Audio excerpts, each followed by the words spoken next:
I'm honestly quite excited that they actually showed the beginning of Boruto how they did in this episode. With the trailer and little first tidbits that they've shown of the actual Boruto anime, a lot of people were just dropping the series right then and there. They weren't interested. They weren't going to watch the series because it seemed like it was going to be a slice of life. It was going to be consistent, just no action, all about Boruto's life and his journey. For the first 5 to 7 episodes is what it looked like for a lot of people in the beginning of the trailers that we saw and the PVs and stuff like that. But no, they show Kawaki in the beginning of this. This is not a spoiler. In the beginning, Kawaki confirms he killed Naruto. If you didn't go watch my first initial manga review of chapter 1, that was a year and a half ago, some shit like that. Definitely, like, you should know then that Naruto's dead. Up until the future of Boruto, Naruto is dead. Kawaki has killed him, and I'm really excited because this anime is going to be way more consistent than the manga. The manga is monthly, 1 chapter a month. Anime, you get 4 episodes a week, so just 4 weeks, and every what is today? Today's Wednesday. Every Wednesday we basically get a Boruto episode. So it's gonna be like Dragon Ball Super, where the anime is actually ahead of the manga, which is backwards because usually the manga is ahead of the manga, or what the hell? The manga is ahead of the anime, but this is backwards. The anime is ahead of the manga this time. But if you guys are enjoying, slap a like, subscribe. Let's get with it. In the beginning, you see Boruto and Kawaki fighting towards the future. You see Boruto. I forgot what it was called. The Tenseigan. Yeah, the Tenseigan he's using right in the beginning. And even throughout this episode, he actually looks like he's using, I want to say, just in the beginning of this episode, it looks like he's actually using the Tenseigan as well. Like, like multiple hints that he's using it. And why I say it's Tenseigan over the Byakugan is because the Byakugan, only the pupil becomes white. Everything else stays the same. When he uses Tenseigan, the pupil becomes white, but it's like a lightish blue, white-ish color. But then, like, his actual eyes, they become black.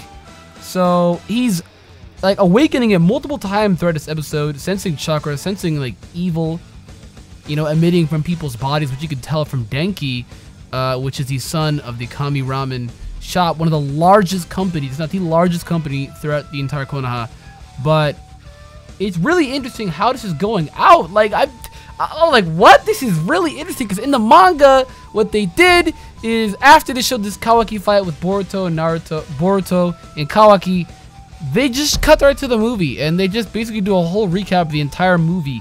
And just like 2 months ago, like in March, basically we got a brand new chapter of new information. And then in April, this month, like a couple days ago, which I'll be doing a review about it somewhere this week, we also got brand new information, brand new characters and stuff like that. So this is a little different from the manga. This is a little different, but it seems like the anime is going to be more canon than the manga, since anime is going to be more ahead and more up to date. But looks like Boruto using the Tenseigan multiple times, or kind of awakening it, kind of esque coming out.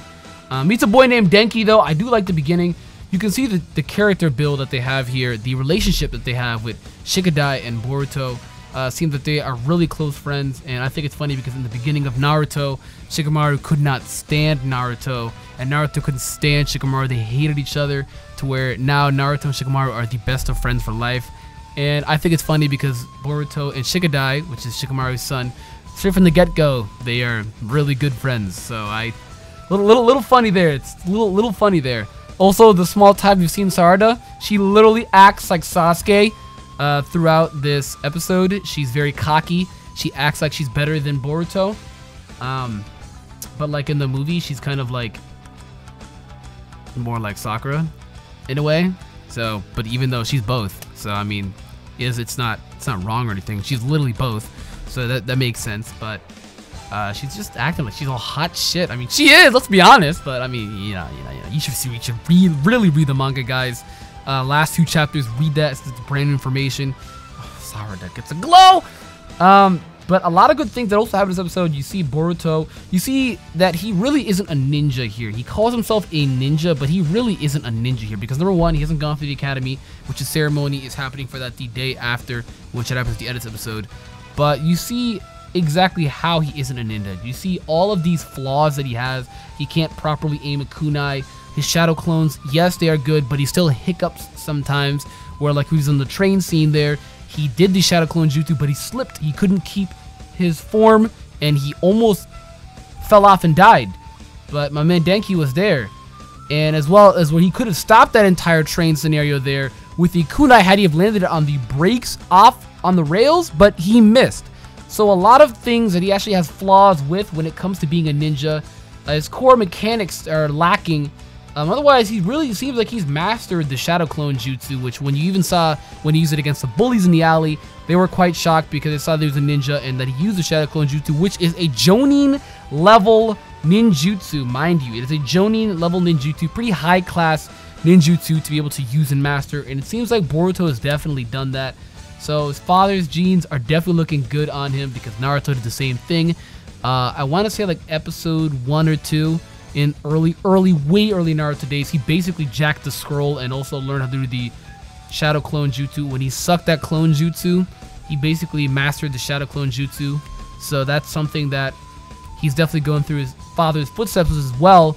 But I have seen the point in this episode to where, yes, you can respect your father, but you don't have to go down the same path as his father. Even though Boruto's execution for that is shit, he's basically saying, fuck your dad, dude, but watch out for your mom. I'm like, he's a nigga. Like, that's actually every black African American. I'm telling you, bro. That's the same way that I grew up, bro. I'm telling you, man. Everybody, at least my black friend, everyone I know is black, is growing up the exact same way. Boruto really is a nigga. Watch out. Boruto's really a nigga.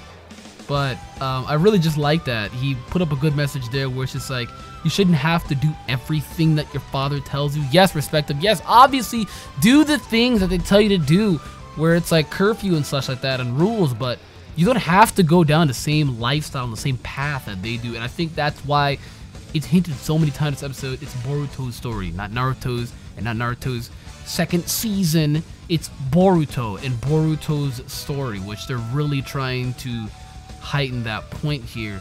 And they're doing a pretty good job at it, I'm not gonna lie. I mean, Denki even took his advice and he tried to stand up to his dad, but oh boy, that boy got slapped. He got slapped.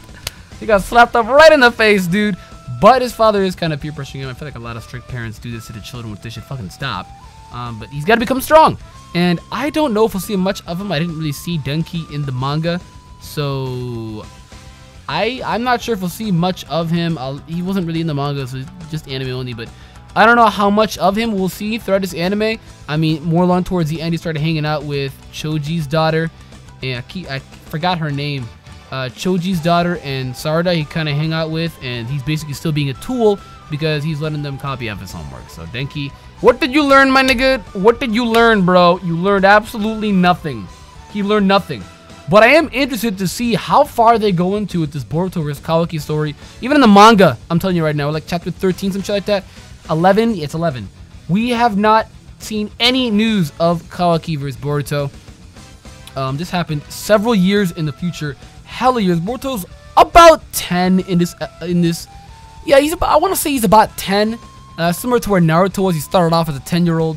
So I want to say he's about 10, to whereas like the Chunins, or the ones that should have been Chunins, like Neji's squad, they're about like 13, 12. So essentially, yeah, he's about 10, and that's several years into the future where he looks like, I want to say he becomes like Naruto Shippuden's age of Naruto Shippuden, where Naruto became 17 at the end of Shippuden. So I want to say he's about like 16, 17. So that's like 6, 7 years in the future of Boruto vs Kawaki, which we're gonna have to find out later on. I'm really interested to find out where that fight goes, because a man this strong, Kawaki, has killed Sasuke and Naruto, and it's just like, how? You know how powerful those two are, so how? How? If we anime only watchers, this isn't really a spoiler on me saying that. In the beginning, he clarifies he kills Naruto. Not necessarily Sasuke, he doesn't clarify, but it's obvious if you can see everything. Everybody's dead but Boruto. So it's like a massacre that this man could do. And I'm really interested to see how powerful Kawaki is. But I am happy to see that Boruto is going to be going through that slice of life.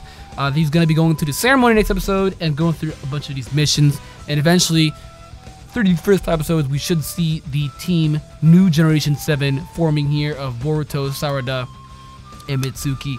Well, if you haven't seen Mitsuki yet, we'll probably see him here soon. But guys, thank you for watching. Thank you for the review. It means a lot to me. Hit that like button. Subscribe for more Boruto reviews. Let me know your thoughts in the comments down below, and let me know your thoughts on Kawaki. We hardly know anything about him, but we do know that he is a monster tank powerhouse. With that though, guys, being said, I'll probably upload later, either today or maybe somewhere this week, my thoughts on all the animes that I'm watching this season. I'm going out of town Thursday, so I may not get the My Hero and Attack on Titan out on time, but I'll try. I'm out of town, so I may not, but that's really it. Thank you for watching. I'm AkumaNexus. I'm going to get out of here. Goodbye.